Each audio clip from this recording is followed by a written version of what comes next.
मोदी जी इतना बौखलाए हुए हैं, इतना बौखलाए हुए हैं, एक 15 साल की बच्ची के पीछे पड़ गए। 15 साल की बच्ची, मोदी सरकार को घुटने पे आना पड़ा। लेकिन मैं कल से देख रहा हूं, मोदी जी इतना बौखलाए हुए हैं, इतना बौखलाए हुए हैं, एक 15 साल की बच्ची के पीछे पड़ गए। 15 साल की बच्ची, 15 साल की बच्ची, उसको गालियां दे रहे हैं भारतीय जनता पार्टी के गुंडे।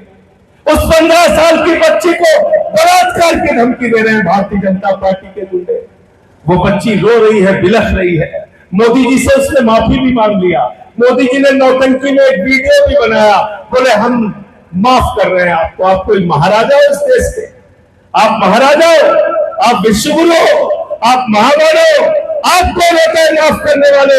लोकतंत्र में जनता आपसे सवाल पूछती है, मोदी जी आपने मुजरा शब्द का इस्तेमाल किया था, आप देश से माफी कब मांगोगे जरा बताओ। किया था कि नहीं किया था बताओ, किया था कि नहीं किया था?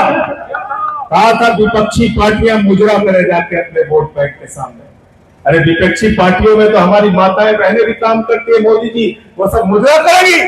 ऐसी भाषा का इस्तेमाल आप करते हो, माफी तो आपको मांगनी चाहिए देश से। आपकी पार्टी से जुड़े हुए लोग मां की गालियां देते हैं टीवी चैनल पे बैठ के। मैं भारतीय जनता पार्टी की नीतियों के खिलाफ सदन से लेकर सड़क तक लड़ता रहता हूं। मुझे मोबाइल पर दिन भर गालियां देते हैं तुम्हारे लोग, लेकिन हम लोग रोने धोने वाले लोग नहीं है, याद रखना। तुमसे 2-2 हाथ करके लड़ाई लड़ने का काम करेंगे।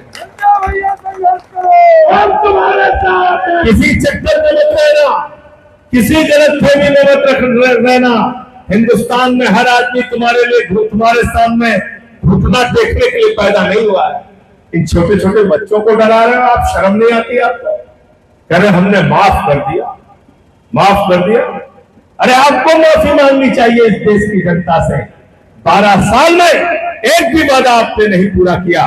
2 करोड़ नौकरी हर साल देने का वादा आपने किया था। 24 करोड़ नौकरी हिंदुस्तान के नौजवानों को मिलनी थी, आपने झूठ बोला। माफी मांगिए इस देश से। आपने कहा था किसानों के फसल का दाम 2 गुना कर देंगे, आज तक किसानों के फसल का दाम 2 गुना नहीं हुआ। उनको लाठियों से पीटने का काम आप करते हो, जब गन्ने का, धान का, गेहूं का दाम वो मांगने के लिए जाता है। माफी मांगिए इस देश के किसानों से कि आपने उसके आमदनी दोगुना करने का काम नहीं किया। आपने कहा था 15 अगस्त 2022 तक पूरे हिंदुस्तान में सबको पक्का मकान मिल जाएगा। आप झोपड़ियों के ऊपर बुलडोजर चलाते हैं, गरीबों का घर उजाड़ते हैं, आदिवासियों को विस्थापित करने का काम करते हैं। माफी मांगे इस देश के गरीबों से, आदिवासियों से, झोपड़ी में रहने वाले उन लोगों से जिनके ऊपर आप बुलडोजर चलाने का काम करते हैं। आपने नौजवानों से वादा किया था कि हम इस देश में एक बेहतरीन व्यवस्था आपके लिए देंगे। 93 पेपर लीक आपके राज्य में हुए, अलग अलग राज्यों के अंदर। उस 93 पेपर लीक के लिए आप स्वयं जिम्मेदार हैं और आपकी डबल इंजन की सरकारें जिम्मेदार है। मोदी जी माफी मांगे देश के नौजवानों से कि आपके शासित राज्यों में, भारतीय जनता पार्टी के शासित राज्यों में पेपर लीक होने का काम हुआ। इसलिए देश से माफी अगर किसी को मांगना चाहिए तो उसका नाम है नरेंद्र मोदी और भारतीय जनता पार्टी।